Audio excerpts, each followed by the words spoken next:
Hi, welcome to Kingdom Footsteps. My name is Joseph, and today I'm going to walk this trail and just listen to Nancy Cohen. And in this session, she's talking about this Muslim leaders that she ministered to, and the Holy Spirit and the fire of God came there, and that opened up doors for her to minister to many other heads of nations. It's really going to bless you. Enjoy this with me. And in fact, I'll tell you one more story. Can I tell you some stories? I'm sharing these stories because I want you to know that this is not just for me. This is for everybody in this room. You may not have to look as stupid and foolish as I did, because you're going to just step into it, and the place has already been prepared. But this was happening to me before the time. Okay? So I get invited to the next time that I came to Washington, D.C., I had so many invitations I couldn't even say yes to them all. I went back to the home of this hostess who was hosting all of the diplomats from Africa. And actually, I was the only Christian in the entire room. They were all Muslims.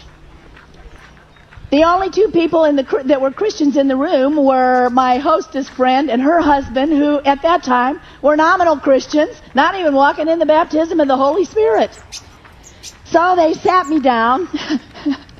Oh, this just embarrassed the tar out of me. They sat me down next to the president of the nation, and part of what they were supposed to do, everybody was supposed to stand up and share what were the needs from their nation, so that we could become the meter of their needs. Whatever their needs were, we were going to help provide those needs. I was sitting next to this one Muslim leader, whose name I'm not going to use because it could be very detrimental to him. And there are three key words that caused my spirit to go totally ballistic at this time. One of those words was dominion. The other one was stone. And the third one was martyrs. So I'm sitting next to this president of this African nation, and he stands up and he says, we really, really need prayers for our nation. We're sandwiched in between the warfare between Morocco and Algeria. And he said, the bloodshed in our nation is so bad that in the last 3 years we've had 3.5 million martyrs. I went, and I flew out of my seat. I hit the chandelier. All the lights started going. The lady that was sitting next to me fell out of her chair on the floor because it scared her so bad. And I'm going, zip, zip, zip, zip, zip, zip. This guy looked at me, and I burst into profuse weeping. And I'm weeping, and I'm sobbing, and I'm crying. Snot's running out of my nose. All my makeup and all my mascara running down my cheek. I'm crying so hard. And I turned to the head of this nation, and I said, Sir, it must be an extremely, extremely difficult task to have to govern a people that are in so much bloodshed and so much torment. Would you allow me the privilege of praying for you? Now, which one of you men can say no to a weeping woman? This is a Muslim leader, okay? And at that time, I didn't know anything about Islam. Now I know a whole lot about it. But at that time, I didn't know anything about Islam. So the first thing I did was totally taboo. I stood up and put my hand on a Muslim president. When I put my hand on his shoulder, of course, that's really a no-no. I put my hand on his shoulder, and all of a sudden these things just welled up. Oh, God, you said for this purpose the Spirit of the Lord is upon me to bind up the brokenhearted and set at liberty a people that are wounded. And I lift up a broken, wounded, bruised people. And I just ask you, Lord, to send the spirit of wisdom, the spirit of knowledge, the spirit of understanding. And I'm talking to this guy. All of a sudden, the entire table of Muslim leaders burst into tears. The windows actually started to shake, and the owner of the house was looking around like, is she going to break every window in this house or what?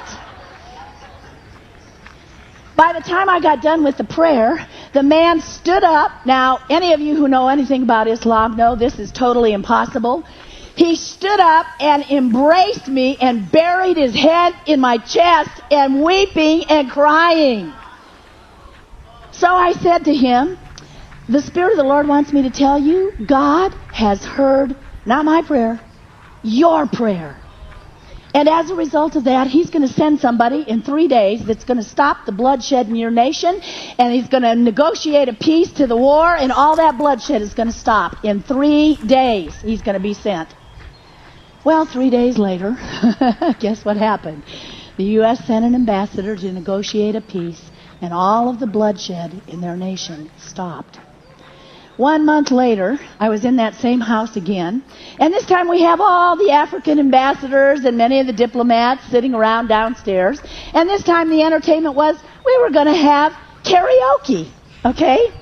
And all of the leaders were supposed to stand up and sing a karaoke folk song from their own home. So anyway, this guy just happened to be in Washington, D.C. So he walks up to the karaoke machine and he says, before we start our karaoke tonight, I want to give a testimony about this woman.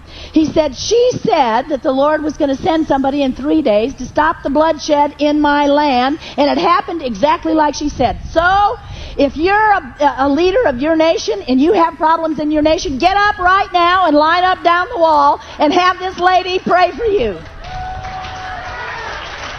So, God, they all jumped up, ran over to the wall, and I went bang, bang, bang, bang. They're looking at me like I'm a crazy woman, but that began a thing opening up all of the nations of the world. The thing that the Lord is doing right now, no nation, no government, no religion, no man can stop it, because it's being sovereignly initiated by God from the heavens down to the earth. I'm not telling you all of these stories because I want you to think I'm some big annoying. Honestly, nobody knows better than me that I am the least of all amongst you. Everybody in here has the same power to overcome every objection, even in the heart of the most hard-hearted, antichrist-spirited person there is. And once you begin to operate from the heavenly realms, and once you begin to speak to them spirit to spirit, what it does is it severs and separates flesh from spirit. The Lord speaks to them through you, spirit to spirit and person to person. Their soul has been set aside, and they no longer can defend against it.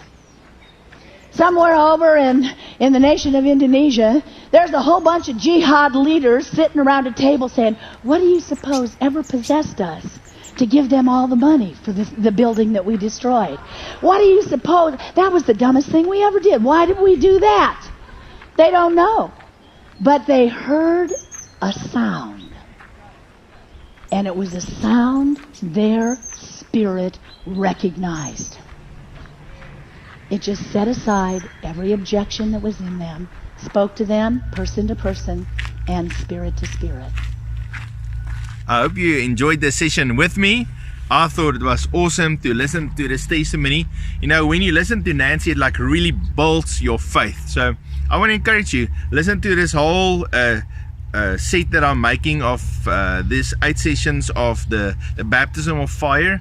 And I think this was the 3rd one that we did now. So the next one is going to be this testimony about this Islam leader, and he was committing genocide. He killed many believers, and Nancy led him to the Lord, and he ended up becoming an amazing evangelist that led 3.5 million people to the Lord. Okay, so well, if you would, you can click. Let me just get my brain together. On this side, I think is the like and subscribe, and then on this side is where you can click to see the next video. It's awesome to do this walks with you. God bless you.